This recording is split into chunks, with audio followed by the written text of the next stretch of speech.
Moi, le laisser aller pour moi, c'est surtout,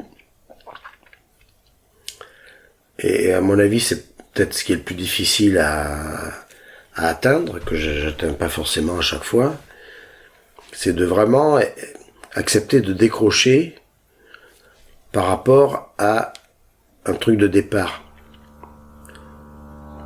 Parce que bon, moi ma conception c'est pas de réaliser un projet, c'est de me laisser aller à ce qui va advenir d'une certaine manière. Donc le projet il a pas beaucoup de poids après.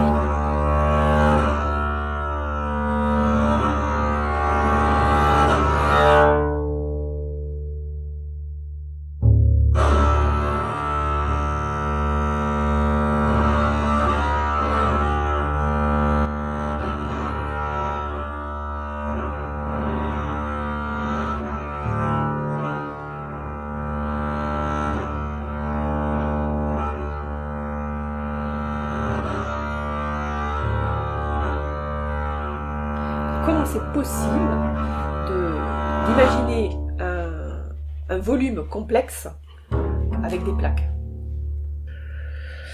Bah écoute, ça alors c'est un truc qui est... faut que vraiment j'y réfléchisse pour arriver à donner une réponse, parce que en fait, je crois que très tôt, pratiquement dès le début, j'ai fait ça assez naturellement, quoi. Donc, je dirais que de mon côté, j'ai un peu de mal à voir ce que les gens qui sont en face ne comprennent pas. Tu vois, c'est un petit peu renverser le problème, quoi, d'une certaine façon. Parce que bon,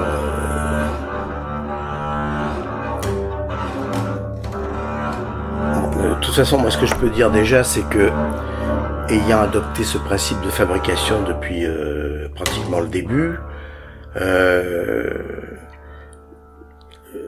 contrairement à quelqu'un qui va travailler sur un bloc, hein, on peut imaginer ça, qui va travailler sur un bloc et donc envisager l'ensemble de façon globale en faisant avancer son travail progressivement, en équilibrant, tu vois, directement sur la terre, etc. Effectivement, moi, je fonctionne pas du tout comme ça. Donc, effectivement, je suis obligé de décomposer. Donc, sur l'animal en question, là, il y a un corps, il y a 4 pattes, il y a une tête. Donc, j'ai automatiquement la nécessité déjà de voir et de pressentir ce qui peut être fait avec, mettons, une seule plaque, et ce qui ne peut pas l'être. Bon, par exemple, faire en une seule plaque le corps de l'animal et ses 4 pattes, c'est quasiment impossible. Donc là, il faut décomposer. Il faut mettre le corps d'un côté et les pattes de l'autre. Bon. Et à partir de ça, ce que je fais, si tu veux, que je fais naturellement, presque peut-être sans m'en apercevoir, c'est que je réduis chaque forme sélectionnée comme ça, mise à part. Je les réduis à une forme, comment je dirais, primaire. C'est-à-dire que le corps, par exemple, je vais démarrer sur un cylindre. Donc une forme qui est tout à fait de base. Bon, les pattes de la même façon. D'ailleurs, en général, très souvent, ça démarre presque tout le temps sur une forme cylindrique. Parce que bon, elle me permet d'envisager l'ensemble, mettons pour le corps, l'ensemble du corps sur tout son pourtour. Et à partir de là, après, je travaille cette forme, c'est-à-dire ce cylindre que j'ai mis d'ailleurs, en fait, déjà même le corps de l'animal a été fait en 2 parties. Hein.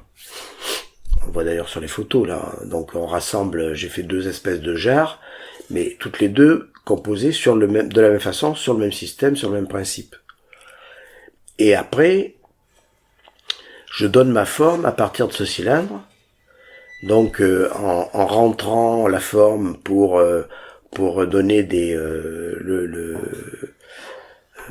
les parties du corps qui doivent être rentrées, en faisant ressortir de l'intérieur d'autres parties qui doivent être en relief, et progressivement j'arrive comme ça à avoir la forme que j'ai imaginée de façon définitive. Si je comprends bien, le gabarit, ça, du coup, ça te permettait d'avoir un élément tangible. Le gabarit étant la mesure augmentée du dessin, si tu veux, pris, le dessin, donc l'animal pris en profil. Donc ça, c'était pour moi une mesure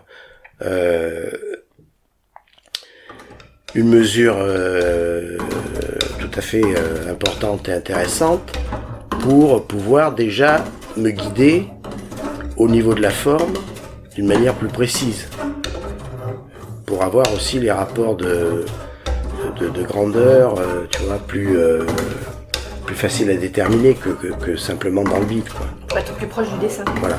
Ouais. Parce qu'au moment où tu fabriques, tu peux très bien te planter tout d'un coup Absolument. Et avoir un décrochage au niveau des... Sauf que finalement, je me suis aperçu qu'au bout du compte, j'étais quand même assez loin de mon dessin. Tu trouves ? Ah ouais. Je peux dire peut-être une de mes frustrations, d'une certaine manière, c'est de trouver que ce que j'avais obtenu en volume, par rapport à ce que j'avais obtenu en dessin, c'était quand même en dessous, pour moi. Enfin, moi, je m'aperçois très souvent que quand je pars d'un dessin pour réaliser après quelque chose en 3 dimensions,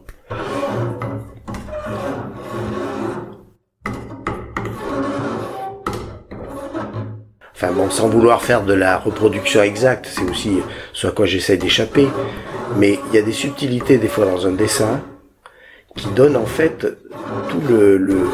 toute l'âme de l'objet que tu veux. Et je trouve que dans ce que j'ai fait avec cette sculpture, j'ai pas retransmis en fait ce qu'il y avait dans mon dessin qui était pour moi le plus intéressant.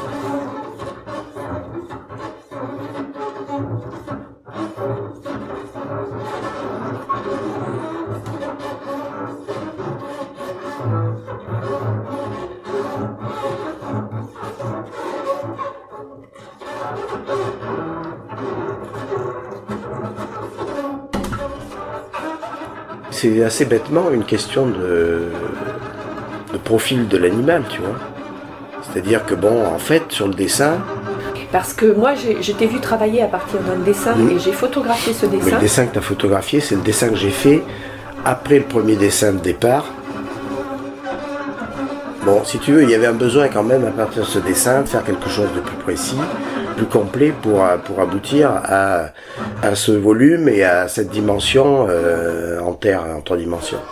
D'où le deuxième dessin. Bon. Et puis il fallait résoudre aussi des problèmes de simple équilibre, des problèmes, parce que j'en ai eu quand même, je me suis rendu compte, j'ai rajouté des éléments, parce qu'à un moment je me suis rendu compte que ma bête là, le poids de la tête avait tendance à l'entraîner en avant, tu vois, enfin il y a eu des trucs comme ça, quoi.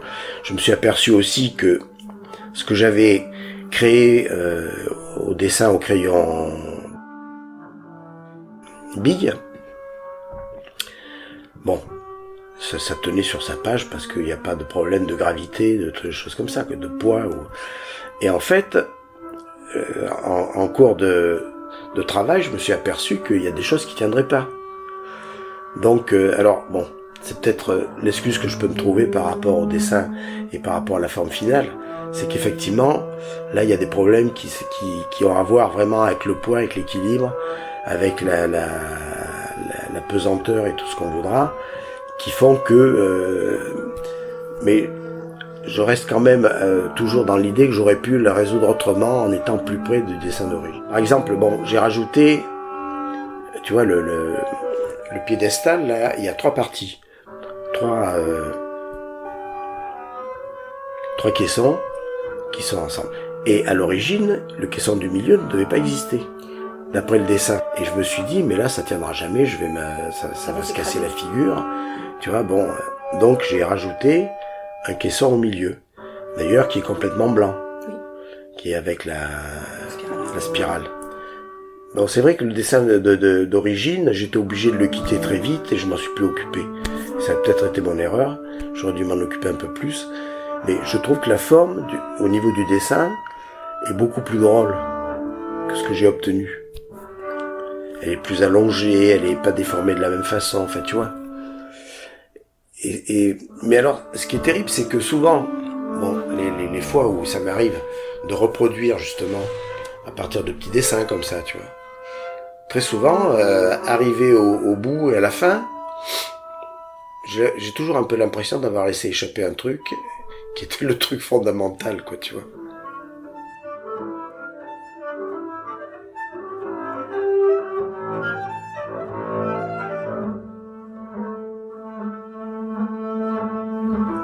Comme tu le disais tout à l'heure, ce qui se passe dans le dessin, il n'y a pas la lourdeur de la matière, il n'y a pas l'aspect technique qui de toute façon parasite à un moment, même si moi je trouve que c'est super agréable. Même le fait qu'il y ait les 3 dimensions. Je veux dire qu'au niveau de la forme, ben ça t'impose des choses qui t'empêchent peut-être justement de retrouver ce qui est dans le dessin, quoi, tu vois aussi. Enfin bon, c'est assez compliqué finalement parce que. Non, moi j'ai toujours trouvé ça intéressant dans ton travail entre la peinture, le dessin, la gravure et la sculpture. Il y a des formes de traduction. Par exemple, les lignes, les croix, ce genre de graphisme-là, qui peuvent avoir une certaine finesse et quelque chose de très aérien dans les dessins ou dans les gravures. Et après, ça pourra devenir des mailles, des grilles dans la sculpture. Et ça, c'est super intéressant, je trouve, de la façon dont ça fonctionne. Parce qu'évidemment, là, sur une gravure, on voit un fil, quelque chose qui... très fin, et en sculpture, si jamais tu reproduisais cette gravure qu'on regarde là actuellement, on pourrait tourner autour, et du coup, qu'est-ce qu'on en fait? Est-ce qu'on fait une épaisseur à ce fil? Et du coup, là, forcément, il y a des choses qui peuvent pas fonctionner. Et qu'est-ce que ça va donner vu de dos? Est-ce que ça s'intègre à l'ensemble de la même façon, quoi? Donc cette face cachée, il faut l'inventer, si tu veux. Et ça, c'est pas toujours évident parce que bon, retrouver de l'autre côté quelque chose qui corresponde à la seule chose que t'es mise en place, tu vois, par le dessin, des fois ça peut poser des problèmes, bon, qui sont pas surmontables. Mais oui, j'ai trouvé ça très intéressant. En plus d'avoir ajouté le support là en spirale qui est en dessous. Alors je me souviens plus qu'est-ce qui m'a guidé qui m'a amené à faire ça parce que bon, alors est-ce que j'ai eu une crainte par rapport, je pense que ça doit être ça en fait. J'ai eu une crainte aussi par rapport au poids de l'animal sur ses 4 pattes, tu vois. Non pas qu'il tenait pas dessus, hein, il tenait très bien en fait.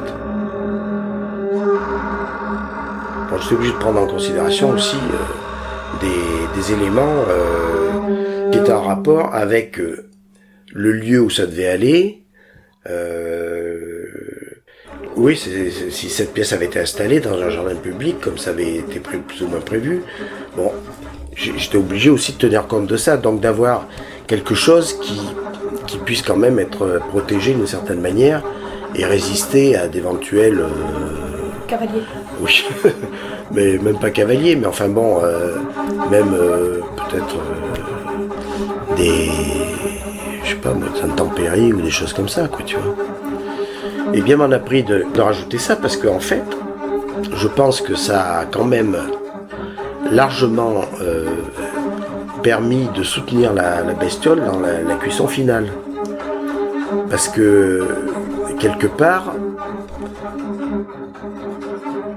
moi c'était une de mes grandes peurs, ça c'était de voir la pièce se couper en deux au moment de la cuisson, entre le retrait qui s'est exercé parce que j'ai tout fait pour que les pattes puissent glisser sur des plaques, une plaque perdue, oui, qui accompagnait le retrait. Mais néanmoins, il y a quand même une fissure grande comme ça en dessous, sous le ventre. Qu'on voit pas parce qu'elle est cachée par ce... Mais je pense que s'il n'y avait pas eu ça, est-ce que ça aurait pas été pire? Bon, tu vois, c'est pas exclu, quoi. Non, mais tout ça, c'est des petits problèmes dont j'ai pris conscience, si tu veux, au fur et à mesure, quoi. Donc bon, l'enjeu c'était d'arriver à tenir la forme tout en résolvant les problèmes qui apparaissaient au fur et à mesure, et les problèmes qui étaient à régler en amont par rapport à ce qui peut s'en suivre après d'une pièce comme ça qui est laissée à l'extérieur dans un lieu public. Bon, j'espère que j'ai pensé à tout.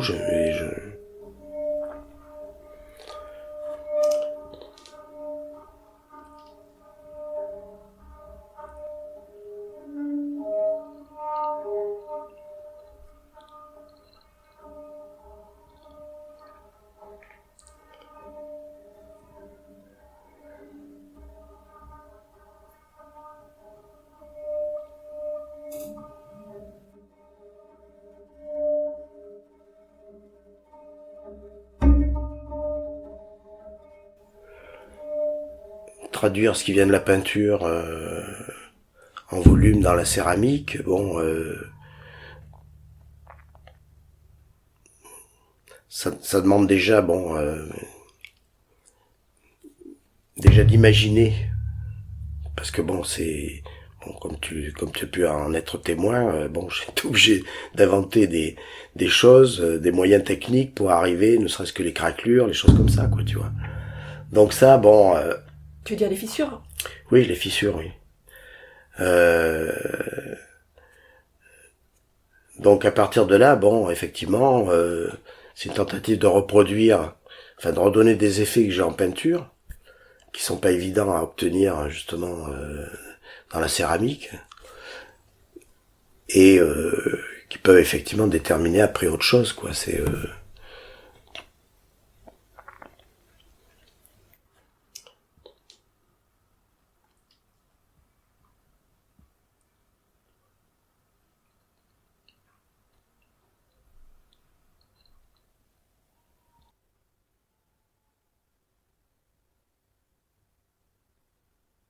Tu sais ce que je vais faire? Je vais ouvrir une bouteille. C'est l'heure, il est 6 heures.